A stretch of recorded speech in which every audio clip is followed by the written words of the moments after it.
Welcome, everyone. My name is Patricia Kranz. I'm the Executive Director of the Overseas Press Club. And tonight we're delighted to have another in our series of How I Did It, which pairs award-winning journalists or very accomplished journalists with editors or specialists who can ask them how they did their work. And tonight we are talking to Muyi Xiao, and she's a reporter and producer on the visual investigations team of the New York Times.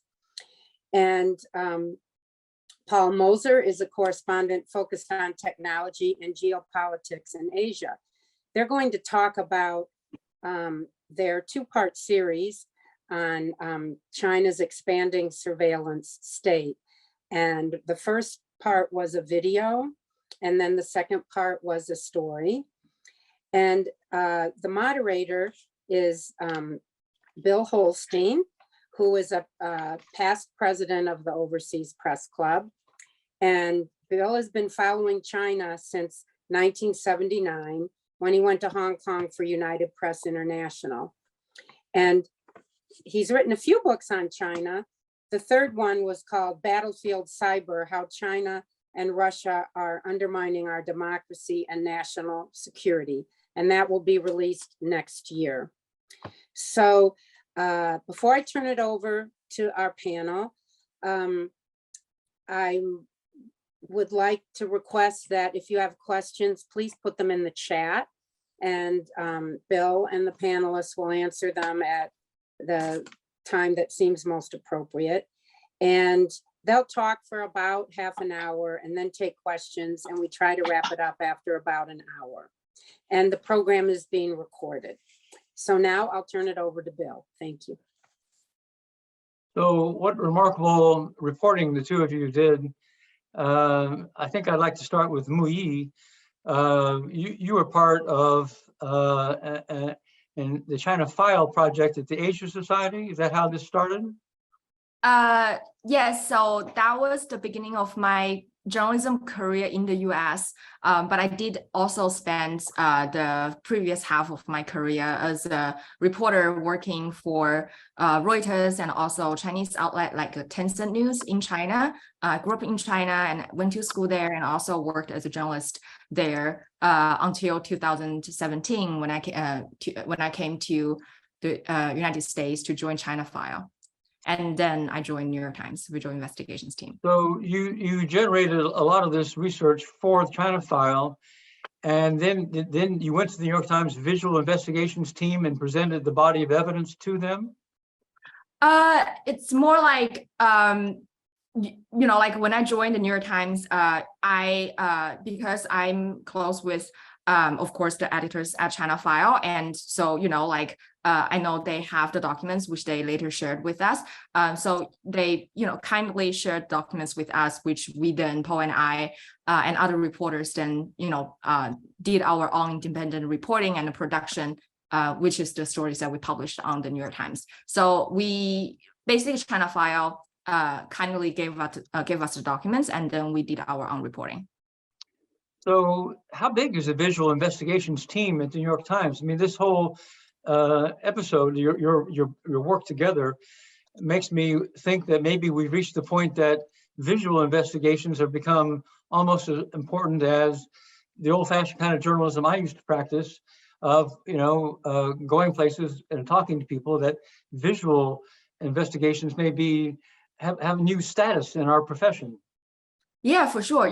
Actually, I came from a very traditional visual journalism background. I worked as a photojournalist and video journalist and a photo editor before becoming an investigative journalist that's examining visual evidence and other type of evidence. So the visual investigations team is definitely a pioneer in this field. And our team right now have half a dozen reporters.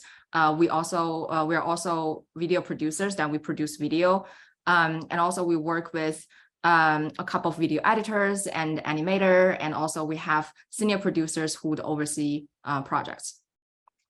So you produce this body of evidence, and then what was the sequence of events? I'm interested in this dynamic between the visual part of the New York Times and the print side of the New York Times. You produced this body of evidence in a documentary. Did that air on the same day in June of 2022 as Paul's story did appear, or was there a time lag? Yeah, I mean, Paul can also jump in here. So basically, the New York Times, we are very digital nowadays, and the whole newsroom functions in a very collaborative way. So we don't have like, Paul is on this so-called print side, but we don't really have that very clear borderline. Like Paul and I have been working very closely for the past 3 years, ever since I joined the Times. Yeah, so like it's not like I produce a video and he does a story. We did both stories together. It's just, we both have limited amount of time. So I basically did more on the video production side, and Paul, did more writing, but we did all the reportings together, and we did it for almost 2 years. Yeah. Oh, really? So how did you get this much time? Almost, it says in the documentary, says in the notes about your work that it took you a year, but it took you 2 years to develop all this?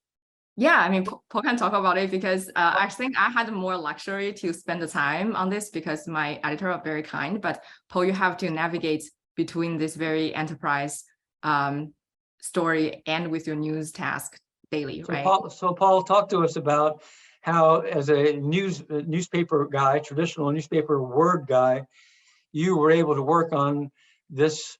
You worked on the documentary side, as well as working on the print version that appeared last June of 2022. So how did you get the time to do that? Well, I mean, it helped that I got thrown out of China. So getting expelled, gives you a little more time to sort of sit at your desk and work on things. And it was also during COVID. But no, I mean, investigations like this are, by the patience of our editors, you just kind of tick away at it as you work on your day-to-day stuff. But I will say that a lot of it involved both on the ground reporting or on the ground experience that we had, and kind of digging through these procurement documents, and other data-driven projects are very similar in that sense, where you just spend the time on the documents. And I always think we talk about follow the money. And one of the things that I like to think about is follow the data instead in our kind of new time, with the idea that, in an autocratic and highly opaque political system like China's, it can be very difficult nowadays to develop the right sources, to tell you certain things. And oftentimes, even if you develop one, to kind of get a bigger picture of what's going on is elusive and difficult. And you would really need 10 really amazing sources. And oftentimes they're just not going to materialize now, given the risks and the difficulties. And at this point, the New York Times' inability to be there we only have 2 people now, and I was expelled and I can't go back. You were expelled in 2020, was it? 2020, yeah, that's right, yeah.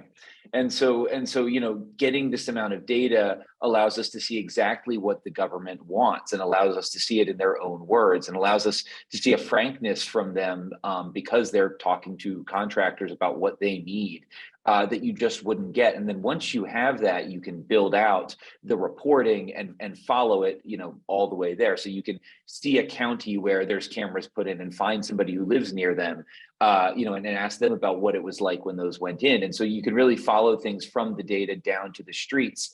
I think I've always been interested in that kind of reporting and that type of investigation in China, in particular, as things have gotten more difficult to report. Partially because we're not allowed to be on the ground, and partially because so many people are afraid to talk to us and know the consequences. This is a way to do that. And, the visual side, I've worked on quite a few videos over the years, and, I think it's just something I quite like. It does feel, in particular with these sort of huge investigations, thinking visually about it is an incredible challenge, but it also is really important, because it's hard to get people to care about, hundreds of thousands of procurement documents. Right. Thinking visually about it, it does allow you to kind of come up with this idea. Okay, here's how we're going to bring people into this and make just what is literally just a pile of documents that we go through each day into something really exciting and interesting that people can actually engage with. And that's just kind of what you have to do these days, I think, to kind of grab attention, given how distracting our our smartphones and the internet can be. how interesting that the Chinese have kicked out so many distinguished correspondents and most recently actually beat a BBC correspondent in Shanghai, putting huge pressure on the Western media. But at the same time, they have put so much online, even behind the Great Firewall, that from afar, you're able to harvest so much knowledge. Is this the new model of how we have to cover China? I'll ask Muyi that question, and then you, Paul. How would you respond? Yeah, I mean, I guess with very limited ground access, that's kind of way that we have to go about it nowadays. But you know, if we had the ground access option, I would say that would be more ideal. But now we just don't. But thankfully, you know, like if we still have the knowledge of how to navigate Chinese internet, know where to find the right information, that can still really help us build our reporting. Yeah, I think, yeah, that's the hope. Neither one of you set foot in China to produce this material, did you? No, during this, no, yeah, no. Wow. Wow. So despite all their efforts to create the information firewall, that they're still, ironically, because they're putting so much online, you can still report. Interesting. So let's now go into the details of what you discovered. I mean, it's an amazing list of technologies that I had to write down all the different technologies the Chinese are using. They're using facial recognition technology. They're monitoring all online communications, WeChat and others. They have iPhone trackers and Wi-Fi sniffers. They are doing DNA analysis. They are voice prints, iris scans, DNA. Just the list goes on and on. So, but the key thing is that so tell us, Paul and Muyi, in that order, tell us what is the overall picture that you paint of what the Chinese surveillance state looks like. Yeah, I mean, you know, it's one that's overwhelming, and I think part of the way the project, you know, that both the video and the article were designed, and in particular the video, is to just kind of knock you over to kind of explain one thing and then another and then another and then another, and you just realize how many layers there are. And you know, with the protests at the moment, we're starting to kind of see, you can sort of see how powerful that all is. I guess, you know, I mean, it's just an overwhelming amount of technology thrown at a problem. And, you know, what's particularly important in this case is that there's just no guardrails. There's no checks and balances on any of this stuff. You know, and anybody could do it. You know, a local sheriff in the United States could do this. It wouldn't be that costly. But so many of these things would be protected and illegal. But in China, there's just absolutely no kind of thought to that. And in fact, it's all encouraged. It's like, oh, whoa, Nito, we can do this. Let's do it. And so you get, you know, what I think of, I kind of think of it sometimes as like, you know, every local police station is building their own version of the NSA with some of this stuff. You know, that's what they're effectively procuring. And then you get it at the local level, you get it at the provincial level, and you get it at the national level. And so, you know, all three of these things combine, and, you know, you get just, you know, different levels of sophistication as a result. And yeah, I mean, it's remarkable. I mean, you walk down the street, the camera is going to, you know, look at who you are. You drive down the street, the camera is going to look at your car. It's going to look for rust stains. It's going to track your license plates. You know, your phone is going to connect to these phone trackers. They're going to try and see what you're running on your phone. They're going to look for, you know, both your signals that they can get from your Wi-Fi as well as your cellular connection. You know, and then a lot of it, nothing happens 99.99% of the time. But, you know, the one time when there's a protest, or if you happen to go fall afoul of the government, say you're on one of the blacklists we described, you know, if you're an ethnic minority, or you're considered, you know, say you have a criminal record, you know, all of a sudden, those systems are just geared to tell the police that you're there all the time and flash warnings to them. And once you're on that wrong side of things, you know, it's like being on a no-fly list from hell, because it's literally your entire existence. Everything you do is going to, you know, kick this up. And so, you know, like with, you know, Uyghurs, you get them talking about like checking into a hotel and the police come, you know, and maybe they just arrive in a new town, and they you know, that the police will meet them at the train station because they you know, they know that they've booked this ticket, on and on and on. And so, yeah, so it's a very bleak, I guess, kind of picture ultimately. And it's one that, is only going to get, more complete in terms of the government's ability to use this stuff and the level of the technology itself to track you in different ways. Muyi, I mean, it's incredible that you are from Wuhan. You are a Chinese born. What do the Chinese people think about all this technology that is being used to observe them? That's a very good question. One thing to first acknowledge is that it's very hard to gauge like a public opinion in China. So, no one have ever did like a thorough survey, like how do you guys think about like this surveillance technology? So it's very hard to really throw a conclusion, but to just like speak of my very limited personal experience, like me talking to people around me, which, it's a certain group of people.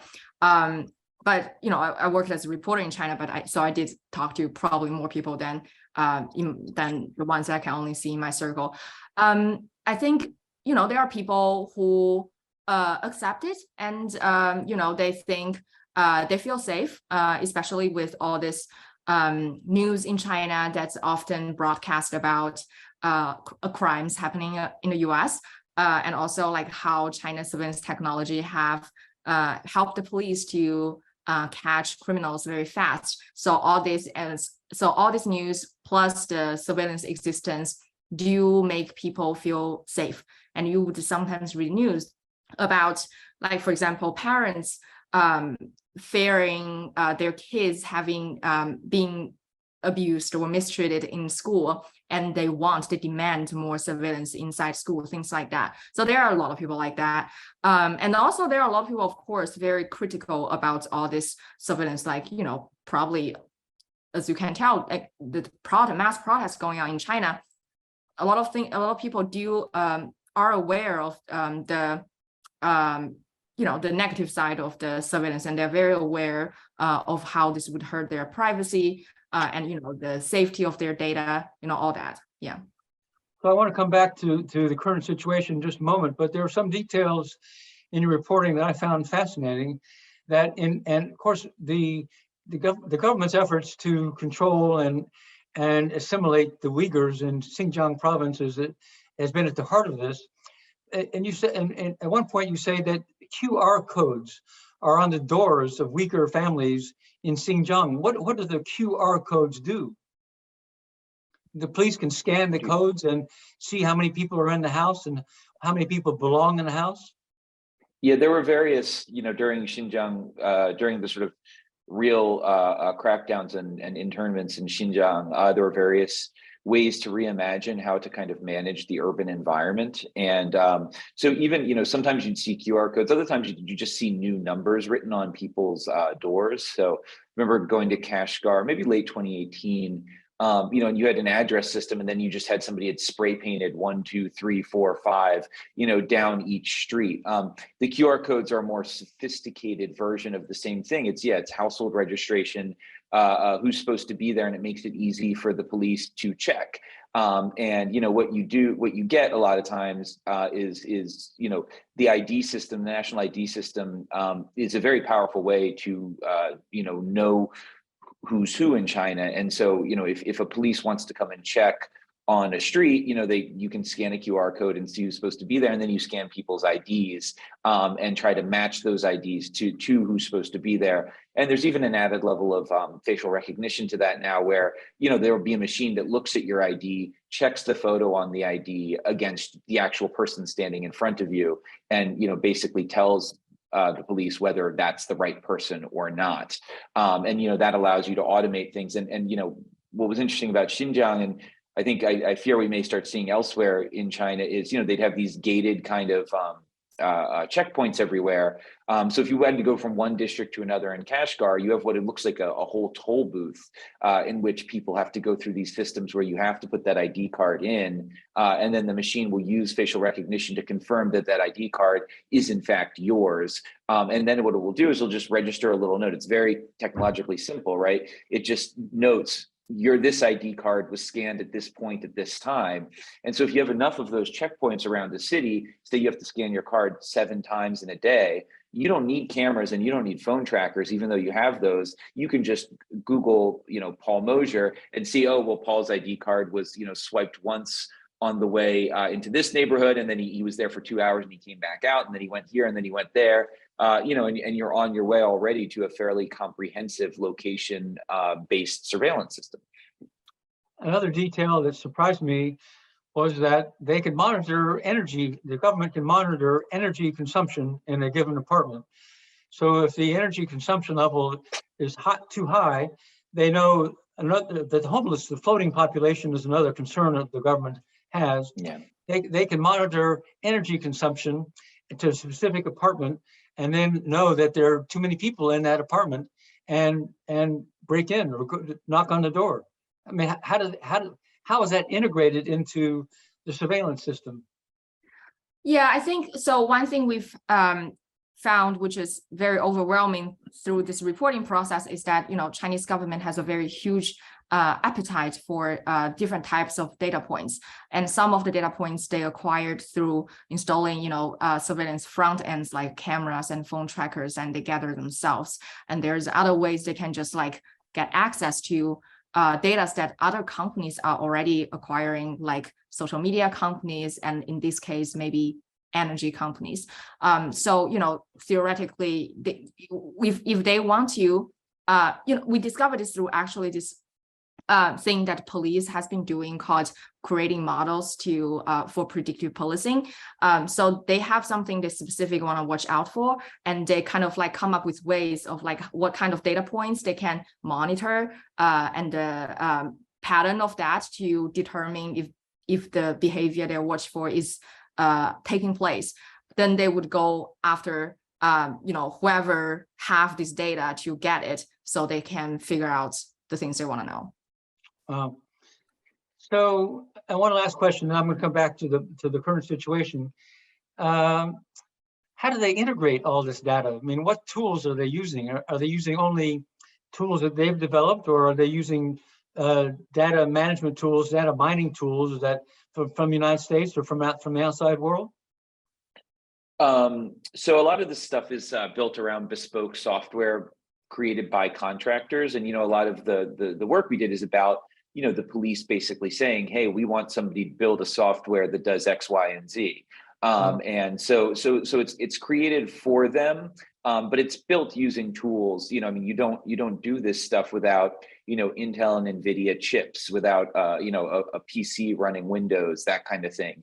And then base softwares. There's a lot of open source software that again you can use to build these tools out. So yeah, but ultimately, there are thousands and thousands of contractors that are saying, if you say, hey, I need you to aggregate a bunch of data on, I don't know, like say train travel, and I want to pull in my list of drug users that I know have been convicted of drugs in the past 5 years, and any person who goes between 3 districts in a day, I want an alarm sent to me because I think that person may be going around selling drugs. They can do that, and there's actually national competitions between different police departments to come up with clever ideas like that, basically kind of, typecasting behaviors and saying, this is the way we're going to figure out that somebody is, selling drugs or going to petition or, whatever. And so, yeah, it's not that difficult.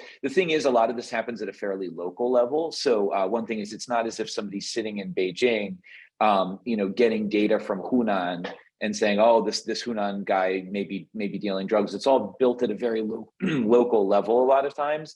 So at the higher level, you'll see other kinds of things, but at the local level, it is kind of almost like a sheriff saying, well, I want to know this. I have 1,000 cameras. I've convinced another 1,000 shop owners to give me their cameras. I have the local power grid, telling me what power usage. I have this, that, and the other thing. I'm going to mix it all together and, use it in this way. And so that's kind of how it works. So American companies, Western companies are involved at some level in helping establish the system. They facilitated it.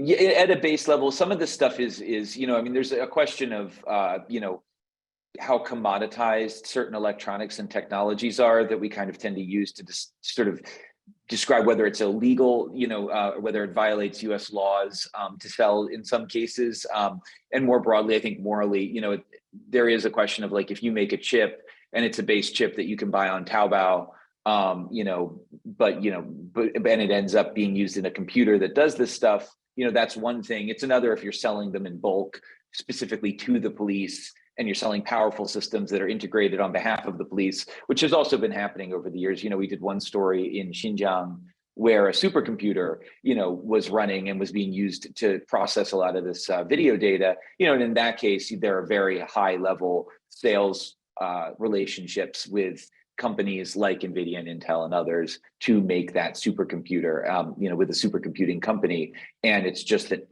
people really weren't looking into this stuff or trying to understand how it's being used. So yeah, in some cases, I think it's not to say that facilitation is happening every time, because there are ways that, companies have to sell very low level technology products. It's kind of the water we swim in these days. And so I wouldn't necessarily call that facilitation, but when you're, helping build a supercomputer, or when the Xinjiang police are on various entity lists and you continue to sell, in those cases, it feels like you are. So there are kind of ways to distinguish, but it certainly is reliant on the technologies that come out of the United States and other countries. Wow. Yeah, I just want to add a little bit, like, we during our reporting, there's another thing that we also noticed that's quite interesting. While we do see a lot of Western technology presence in China's surveillance apparatus, but we also noticed that when Chinese government trying to buy surveillance technology, they sometimes would note that we would only want domestic products. They actually do sometimes see using Western products, especially for things like data storage, as like maybe have like its own security risk. So that's one thing that is very interesting we noticed. So Muyi, I was struck by the whole DNA testing video in your presentation. How did you obtain video of Chinese citizens having their fingers pricked and their blood taken to have their DNA recorded by the government? I mean, how did you? I would have thought that the government would have made it difficult to obtain that kind of video. How did you get that? Yeah, so one of my job every day is to just hunt videos posted on various corners on the Chinese internet. Actually, the kind of content that you would see on Chinese internet is surprising, and literally Paul and I did a piece today that's about how surprising it is, like all these protest videos are coming out on Chinese social media. Same with the DNA testing, DNA information collection video. On one side is that the government is actually bragging, some governments bragging that this is like a good technology they are using to help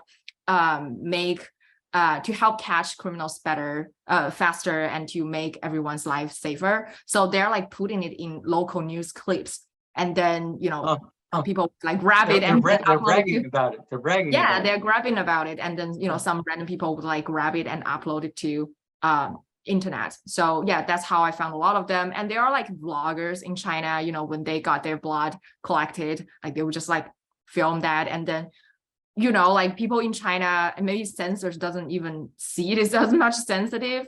It's like some people's daily life, so they didn't really censor it. But of course, when we know more background and context, we know, how serious of a problem this is, and then we know, to take a look at this kind of videos. Yeah, so they're out there on Chinese internet. So I have a couple more questions. Chat, I don't see any questions in the chat. Are there any questions coming? I guess not. We do not have questions lined up in Okay, chat. so I'm delighted to continue. So let's talk about the current situation. I mean, my bias as someone who's based in China is that the security apparatus that Xi Jinping and friends have created is overwhelming, powerful. That these protests we're seeing very early stages in the past week only. That the chances that these protests could escalate into something significant strike me as small. It seems to me that the surveillance state, the control state, has such enormous tools at their disposal that everyone who demonstrated could be visited by security people or others within the next week, and it could all be shut down. So, I mean, I know you're a journalist and don't want to speculate too much, but do you have any views about is the Chinese surveillance and the state, is it powerful enough to resist all that we've seen in the headlines in recent days? I would say yes. I mean, I mean, we're already seeing people being approached by police for protesting in a way that people are surprised that the police knew they were there, you know, and often out of the blue. You know, somebody who went by the protest in Shanghai will get a call 2 days later from the police, you know, lecturing them about going to the protest. And if they deny they went, they'll say, fine, but don't go again. And I think, because they have it on their phones, they know that they were there. They track the phone. So our assumption in that case, it was a phone tracker. And you know, you get other versions of this with facial recognition, and you get this with photos that are taken as well that are public.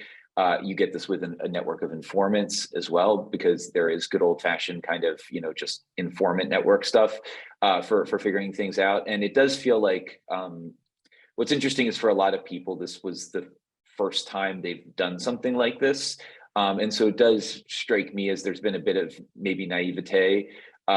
People were kind of, you know, pulled by their emotions and by their sort of, you know, desperation and frustration out onto the streets. And I think many of them probably didn't fully think through, you know, the various ways that the system is built to deal with exactly this moment. And you know, and didn't take the precautions. The system was built to prevent moments like this from escalating. Right, and again, like as Muyi said, if you know that it sits in the background, and most of the time, you know, you're a good citizen who believes what the government's saying, you think, okay, well, this is about crime. And, you know, the old cliche that people repeat, if I haven't done anything wrong, I have nothing to fear. You know, if you're looking at it that way and you're like, oh, well, there's a lot less theft on the streets now because of the system, and it's great.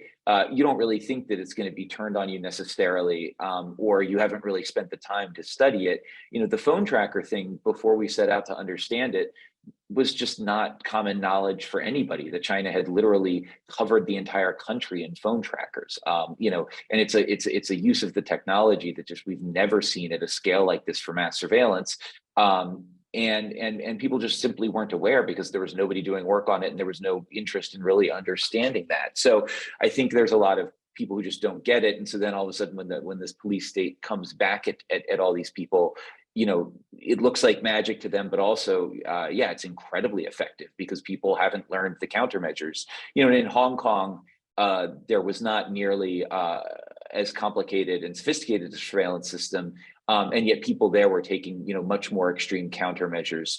And so one thing about this, to me, the way I view this, and I could be totally wrong, but this is, you know, a new development and potentially a first step in a change in the way people express dissatisfaction. And you'll probably see people develop more of an understanding of how to get around the surveillance system as we go. It's interesting because they're so good at getting around the censorship system, right? I mean, what we've seen with the censorship system is people are incredibly clever at getting around, you know, the way that it will look for, you know, various texts that you write, right? And so people are just writing one character, repeating like how, like good, as, you know, as a way to get around the censorship system. They deal with the censorship system every day, and so they know how to get around it. The surveillance system, most people have never, it touches very few people. Most people have never dealt with it in their entire lives unless they leave a wallet on the subway. And all of a sudden, for the first time, they're having to. So this is a really kind of interesting moment because the business side of the police state is all of a sudden affecting a lot of people. And so it'll be interesting to see what happens. But yeah, in the short term, it's going to deal very capably with people who go out to the streets. And if we see more of this, I think we'll see it used even more muscularly than it has been already used. Muyi, I mean, as a Chinese national, maybe it's too sensitive for you to talk about, but what do you think? Can you comment? Yeah, of course. I mean, it's not, you know, I mean, the US also like, you know, like She one has a thing green card, you have a green card, so you're in between the two civilizations here. Yeah, I agree with everything Paul just said. I agree that, you know, that a lot of the protesters, they are pretty new to this, and they might not have the comprehensive understanding of how the system works. And so that means like they probably didn't really protect themselves well enough before getting questioned later. Yeah, so some they might be approached later and they don't know how to deal with that. Yeah, I think I have similar views as Paul. Yeah. So one question's come in, a couple of questions. One is, to what extent is at the provincial level and city level, are they coordinated with the central government? The Ministry of Public Security presumably is the lead police agency in China. So it seems from your reporting that it varies from place to place. In one place, it may be that they have phone sniffers. In another place, they may be doing DNA testing. It may be that there's no one cohesive national system in place, right? No, I would say, yeah, every place adoption of the level of the technology is different, and the amount of data they collect is different. The types of data, I mean, there are like I think pretty much everyone is collecting facial recognition, like pictures of faces. But for example, like, is everyone collecting voice prints? Is everyone? Probably no, from what we can see.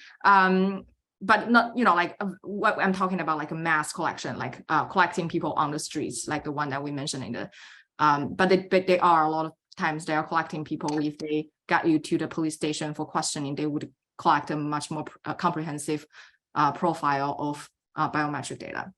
Yeah, and what we do see is that even the national police, they acknowledge like the data integration is very different, and different regions in China have different analytical capabilities. So that is something they're actually aware and they are trying to fix. Yeah, they call so it. the idea that they're going to have. Paul, please. Just that they, they call them, these sort of data islands, and the idea that you have, kind of pockets of data that aren't shared widely. And, some of the documents we found are these national level Public Security Bureau documents that talk about trying to basically gather all this data up from province to province and town to town and to have it in a single place. The problem is there's so much data that often it's stored at a local level, and what they're trying to do is basically build software that sits above it and can grab what they need at any given time. But there is a fairly high level of the coordination is getting much better, and there are systems that they went out to buy, in 2020, 2021, that are aimed at exactly that problem of consolidating all this data. And so, there are systems now that Beijing has, if for somebody sitting in Beijing at a kind of national level in the Public Security Bureau, if they want to grab certain data, they can. I will say centralization, while scary, because we get this kind of Hollywood idea of people sitting in an office, kind of, wandering around China on cameras, following different people. It's often not in practice the way these things are used. They're much more effective at a local level because you need manpower to follow up on the surveillance. If you have camera feeds of 1.4 billion people, yes, if you want one specific person, you can try to find them. But if you, at a kind of from the calculus of an authoritarian or a police state, you're much better managing people with a large force at a local level. So if Mr. Zhang is often going to try to get to Beijing to protest your government, you put a camera near Mr. Zhang's house and you write an algorithm to tell you when Mr. Zhang goes to the train station after 6 p.m. because he may be heading to Beijing, and then you send the police to grab him and get him back. And that's not quite a sort of Hollywood in a way, but that's much more kind of on the day-to-day level, how the data and these systems can be used to impose the will of the state on a person. And oftentimes it comes down to very petty, very local power abuse in those ways. So a question from my friend Tom Spiro. What kind of response have you gotten from your stories in the United States and China? Has there been a response? Can you sense the response to what you've done? I think in US, we got a pretty good response, I would say, got cited a bunch. And you should enter the OPC awards contest, so of course. Will do.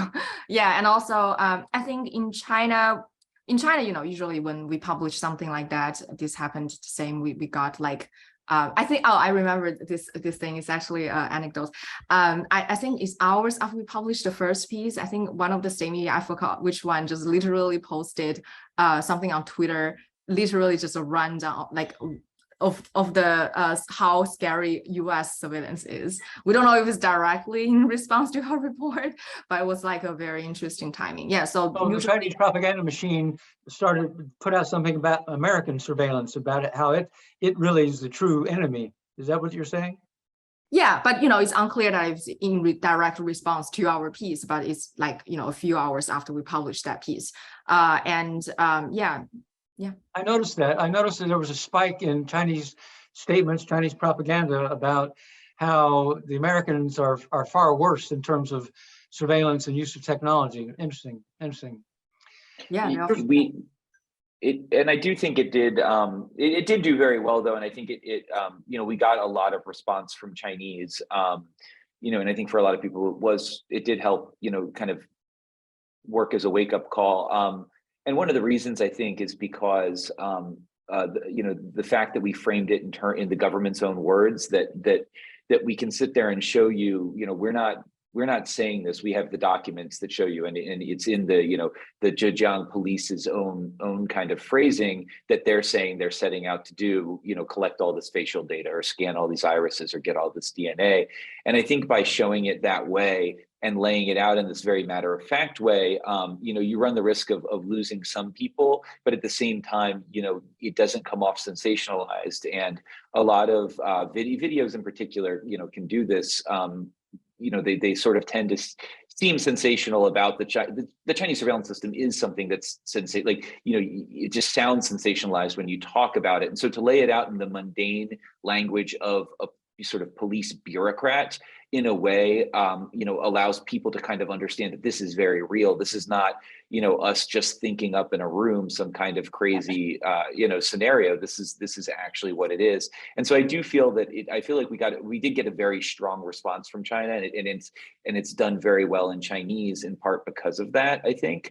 I will say on the downside, one of my friends who's on the U.S. contractor side said that these types of stories are great for them because every time they do it, Washington will give them more money too. So there's another side to this where you can't control how your reporting is used, but there's definitely a way in which this seeing what China is doing inspires other countries, and that includes the United States, to try to do even more and get more data and do more things and sort of keep up with the Joneses, so to speak. Maybe the Iranians and the Russians and others are learning from this. So I hope not too much. And they are. I mean, we've reported on this, and they absolutely are, and they're all sort of swapping notes on a lot of these things. The authoritarian states are learning from each other. Yes. Wow. Yes. Wow. So here's an interesting question from Jan Alexander. How extensive is Chinese surveillance of Chinese citizens living overseas and of non-Chinese in China and abroad? So in other words, these tools that they've developed, to what extent are they being used internationally? I think you mean specific, one thing that we've noticed is like online surveillance and tracking is something they're doing on Chinese living overseas, and especially having social media activities on platforms like Twitter and Facebook, things like that. And when they see, so when you post something that is critical of the Chinese authorities, they are we have reported stories that they are able to pinpoint ID the person behind accounts and actually go find the person's family inside China. So that's like so they can do that. They can monitor international activity outside of China and connect them to family in China. Yeah, they're doing that. Yeah, they are. We know for a fact they're monitoring. WeChat would allow that right there. I mean, WeChat is a major surveillance tool, but okay. But it's not only WeChat. So yes, everything happens on WeChat. They can see and we are more what's more alarming is that they are monitoring things like platforms like Twitter and Facebook. The sites are blocked in China that are used by people outside of China. They are still watching things like that. It's unclear how many of the access do they have to things like backdoor access, like what they can have with Chinese tech companies, but they are watching things that are posted on these platforms. And if they find something they don't like, they have the technology and manpower to ID the person behind the accounts and harass them or their families. Yeah, so happens Muyi in and this- Go Sorry, ahead, Paul. Muyi and I reported on this last year pretty extensively. I think what's interesting is people think because they're on an international platform, they're sort of completely apart from Chinese surveillance. But Chinese surveillance, on a manpower level, extends has actually paid especially a lot of focus on Twitter in particular. And if you register for Twitter with a Chinese phone number, it becomes very easy for them to figure out who you are. There's some of the open source, intelligence software that might be used for reporting. Chinese police have used to track people overseas. So, it wouldn't just be a phone number used, it'd be what your screen name is, what kind of information you post, and whether they can find, matches to that within China, and then pinpoint who you are. And, one of the, there's evidence, we have a video provided by one source where the police call her up with her father in the police station saying, you need to delete this Twitter account that makes fun of Xi Jinping. Otherwise there's going to be, consequences. And then they put her father on the line and he says, you should delete this. Why, what's going on? And so the level of attention to this stuff very much extends beyond China's borders. And with technology, it's easy, if you have basically an intelligence agency level of snooping going on, even, foreign platforms that you don't have any real sort of backdoor access to, you can still figure a lot out on. And, one thing that was interesting that was raised this year is that, the advertising, you get more data when you do advertising. And so there's been ways that the Chinese police can sort of register as an advertiser on Twitter, and with that get, say, I want this kind of phone number, and then it'll give you access to accounts and you say, oh, okay, well, this is probably the account we were looking for. And so there's just a lot of different ways to do this. And it's kind of remarkable, but they've had several waves of tens of thousands of people whose Twitter accounts have been targeted and have been identified, either within China or outside of China, and then approached. Well, question from Tokyo, my friend Toshio Aratake. Do all these surveillance techniques and others that you must need a highly efficient computer and communications operating systems? What kind of operating system is China using, and how fast is their telecommunication capabilities? I guess they're using 5G. In part of the country. I mean, it's mixed. There's still a lot of, there's still a lot of 4G and 3G depending on where you are in the country. In particular, the cameras, there's a lot of data being sent back from the cameras themselves, and there are special police networks that these things operate on to send the data as well. So it sort of can be separate from the actual, the telecom network that a normal person would use as well. There's an entire, they basically built all that kind of stuff out. Operating system wise, a lot of this stuff runs on like antiquated Windows, a lot of these things, like it's very, very local China government. Oftentimes they haven't updated Windows in years and they're still using that. There is an effort to get off of a Western operating system, but there aren't a lot of good alternatives. So oftentimes, it runs very much like computer systems at a local government almost anywhere in the world. There's not anything particularly different about it. Yeah. Also, this kind of technology adoption is varies at different places in China. There are like places like major cities or places that they think have higher security risk. They would adopt probably like higher level of technology, and in some places it might be very old school and not as capable. Like we can judge that even from like the proportion of facial recognition cameras that are installed in China. It's not every camera in China is a facial recognition camera. Like the proportion of that is different in different cities. All right. Here's another question. How might technology help users in China get around censorship? This is from Amanda Florian, who's a young China watcher, maybe in China. Obviously, she says, we're seeing many online users writing code when posting on Weibo and WeChat. What do you think will come next for young people who seem to have become a lot more politically vocal? Can they use technology to their advantage? I think so far in the country, it seems like the authorities definitely have a better access to these kind of technologies than the individuals. But like maybe there are more people having more awareness of what the government is capable of doing.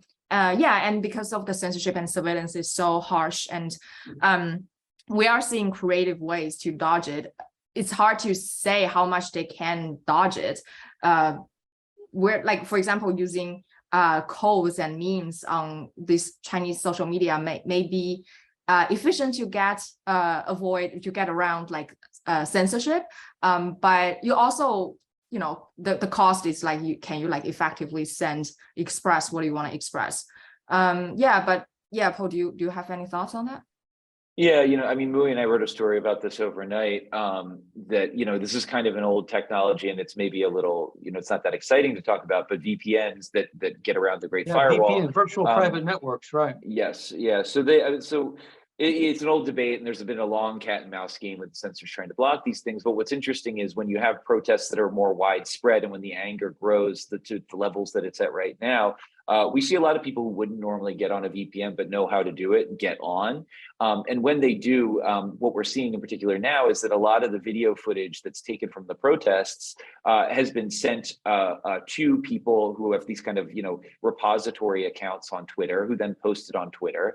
And so A, it spreads it to the world, but B, it becomes a resource for other Chinese who are able to use VPNs and jump the firewall too. And so they can then take those videos, download them themselves, record them themselves, and then pass them around their own chat groups. So what you end up getting is almost like a library that sits outside of the firewall of all the videos you need to, you might want to show what's going on. And then, Chinese people can go access that and send it to their friends. And so it's become much harder for the censors to stop the spread of these videos, because so many people are going outside of the firewall to get it and then sending it to their friends who are still, in the firewall and can't get out. And so a simple technology like that we've seen, we thought I think the censors had very well kind of beaten back and hadn't really seemed a major threat.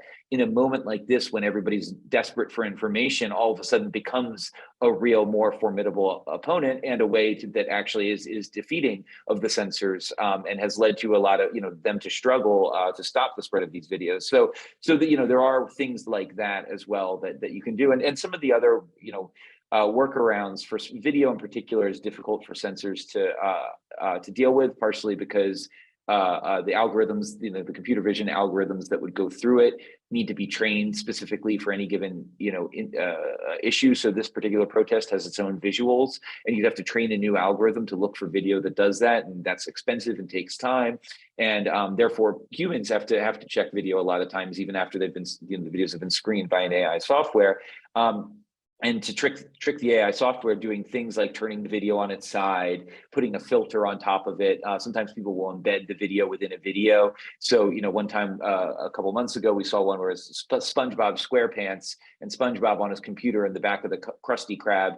And then in that animated computer screen, they take the video that they want to spread and they put it there so that people can still see it. And that makes it a lot harder for the algorithms to sort of track things. Also editing different videos together. So you start the video with something anodyne, and then after 30 seconds, switch to the video that you want to spread. All these tricks are working. And so that kind of cat and mouse game with the censors continues. And, as the technology gets more sophisticated, people find new ways to do it. It's not uncommon now to see scribble on images going around WeChat, because people will just scribble a little bit because that throws off the image recognition algorithms. And so, we're sort of, that's the world we're in at this point. We're in the world of tricking algorithms.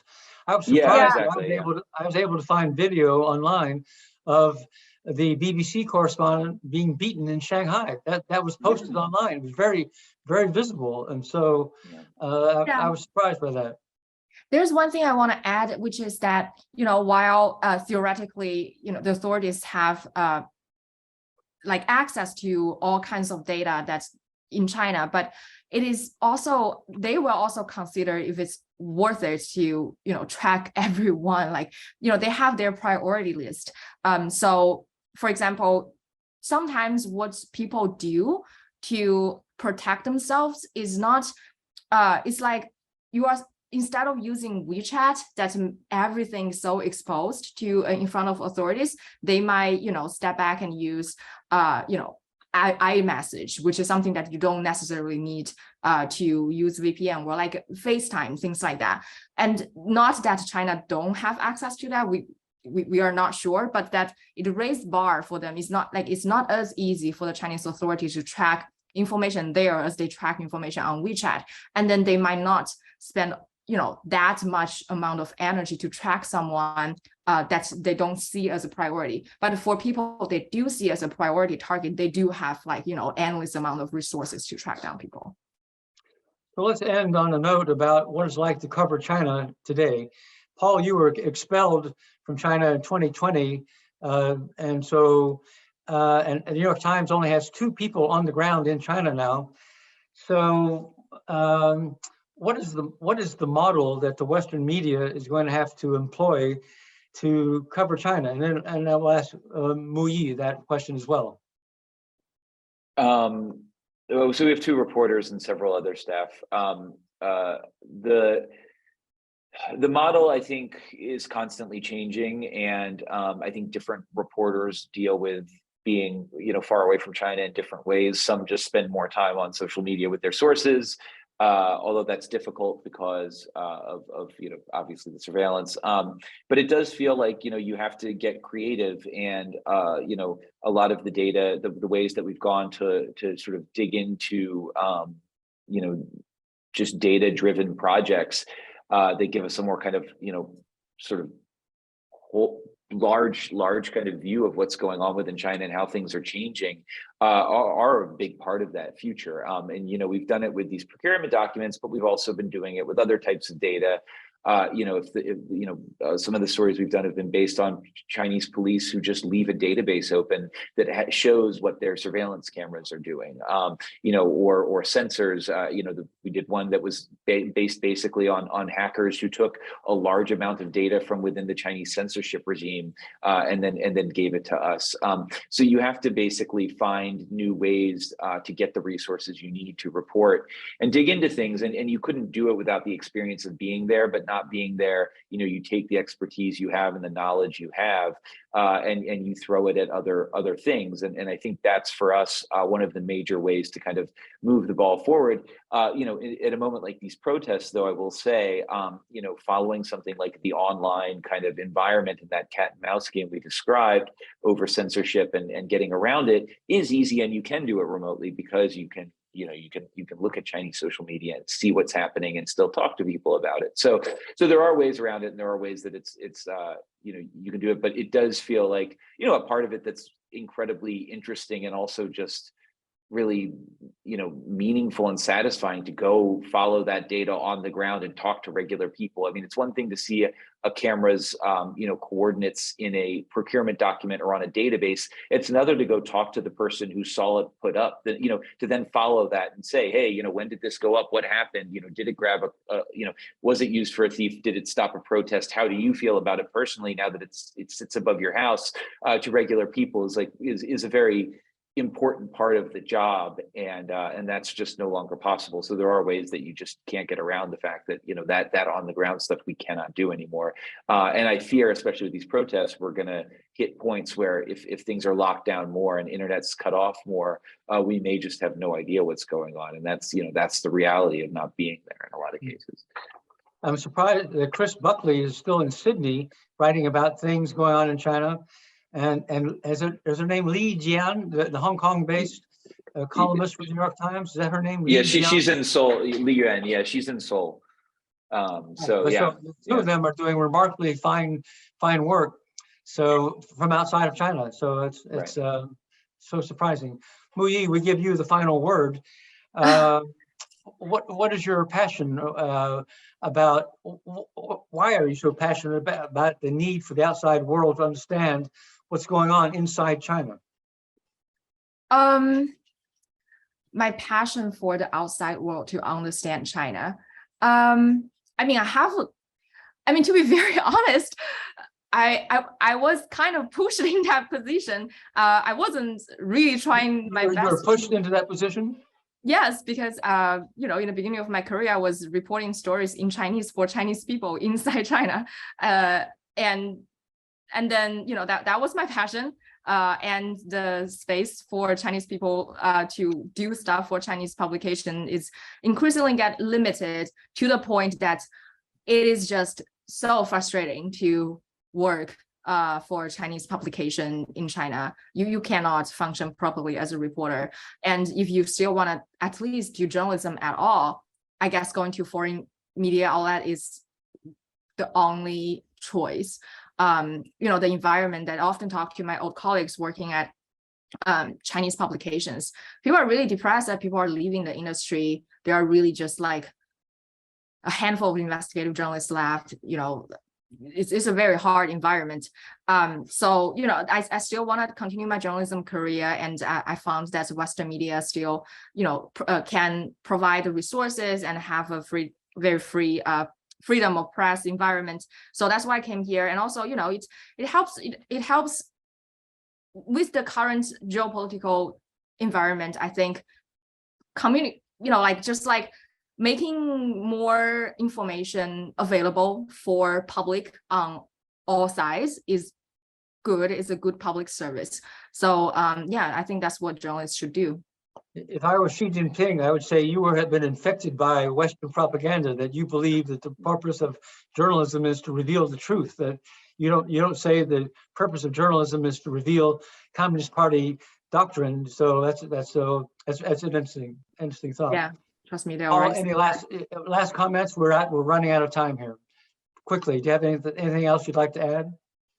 I mean, I think that's it. You know, I think you know, as Muyi said, and this is sort of the main way to do this stuff. And, you know, it is amazing that, you know, what Muyi does from overseas, she couldn't do inside China anymore. And so this is kind of the contradiction of being a reporter dealing with China these days. And so, and, you know, that's just kind of the reality of it. And it's sad, but, you know, we soldier on and we, you know, keep trying to do this stuff. And, you know, it is really important when there are so few voices, and it's just so few people have the ability to do it, you know, because they've been shut down. So, you know, I think, yeah, it's just, you know, we'll continue to find ways, and a lot of that will be based, you know, on data and these other things. And it makes you a better journalist, you know, in general, to have to kind of deal with so many obstacles. And it's always amazing to me when I go cover a different, you know, country or a different situation.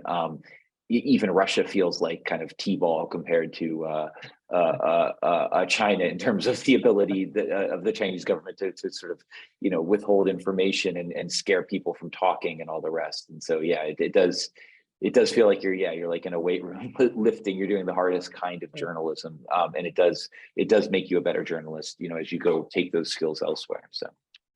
We thank you for your role in all this. I mean, remarkable courage and savvy and commitment.